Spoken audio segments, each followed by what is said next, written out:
ഒലിവറിൻ്റെ birthday കഴിഞ്ഞ് പിറ്റേ ഒരാഴ്ചയാണ് കേട്ടോ ഞാൻ എൻ്റെ വീട്ടിലേക്ക് പോയത്. അപ്പം ഞാൻ പോലും അറിയാതെ പപ്പ ഉച്ചയ്ക്ക് ഒലിവറിന് വേണ്ടി കൊണ്ടുവന്ന ഒരു സർപ്രൈസാണ് കേട്ടോ ഈ ഒരു കേക്ക്. എല്ലാ പ്രാവശ്യവും ഒലിവറിൻ്റെ ബർത്ത്ഡേ ഡേറ്റ് അല്ലെങ്കിൽ പോലും വേറൊരു ദിവസം ഒരു തീമായിട്ട് തന്നെ സെലിബ്രേറ്റ് ചെയ്യുന്നതാണ്. ഇങ്ങനത്തെ ഒരു ടൈപ്പ് ഓഫ് കേക്ക് കട്ടിങ് എനിക്ക് ഇഷ്ടമാണ് കേട്ടോ. ഞാൻ വിചാരിച്ചു 5 വയസ്സ് വരെ ഒരു സെലിബ്രേഷൻ പോലെ നടത്തിയിട്ട് പിന്നെ ഇങ്ങനെ തന്നെ വേണമെന്നാണ് വിചാരിച്ചുകൊണ്ടിരുന്നത്.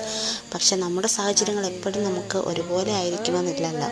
എന്തായാലും ഒലിവറിന് ഇത് ഭയങ്കര സന്തോഷമുള്ളൊരു കാര്യമായിരുന്നു കേട്ടോ. അപ്പോൾ ഉച്ചയ്ക്കാണ് കേട്ടോ കേക്ക് കൊണ്ടുവന്നത്. ഒലിവറിനെ ചെറുതായിട്ടൊന്ന് കാണിച്ചത് അവൻ അപ്പം തന്നെ കട്ട് ചെയ്യണം. ഞാൻ പറഞ്ഞു ഒലിവറെ നീ ഒന്ന് കുളിക്കുകയും നീ ഒന്ന് റെഡി ആവട്ടെ, ഈ നിൽക്കുന്ന ഡ്രസ്സിലൊന്നും ഓക്കെ അല്ലെന്ന് പറഞ്ഞ് അവൻ എങ്ങനെയെങ്കിലും പറഞ്ഞിട്ടാണ് കേട്ടോ കുളിക്കുന്നവരെ വെയിറ്റ് ചെയ്തിപ്പിച്ച് വൈകുന്നേരം ആയപ്പോഴാണ് ഞങ്ങൾ ഈ കേക്ക് അവനെ കൊണ്ട് കട്ട് ചെയ്യിപ്പിച്ചത്. പക്ഷെ നമ്മളാരും ഒന്ന് കുളിച്ച് വൃത്തിയാവാനൊന്നും അവൻ സമ്മതിച്ചൊന്നുമില്ല. അതിൽ അവൻ്റെ ബർത്ത്ഡേ അല്ല അവൻ്റെ ഇഷ്ടം പോലെ തന്നെ ചെയ്യട്ടെ എന്ന് വിചാരിച്ചു. പോസ്റ്റ് ചെയ്യാൻ വേണ്ടിയിട്ട് ഒലിവറിൻ്റെ മാത്രം കുറച്ച് ഫോട്ടോസൊക്കെ എടുത്തിട്ടുള്ളൂ. ഞാൻ കുറേ നാൾക്ക് ശേഷമാണ് കേട്ടോ വീഡിയോയ്ക്ക് വോയിസ് ഓവർ കൊടുക്കുന്നതും വീഡിയോ തന്നെ എടുക്കുന്നത്. നല്ല ഗ്യാപ്പായിട്ടുണ്ട്.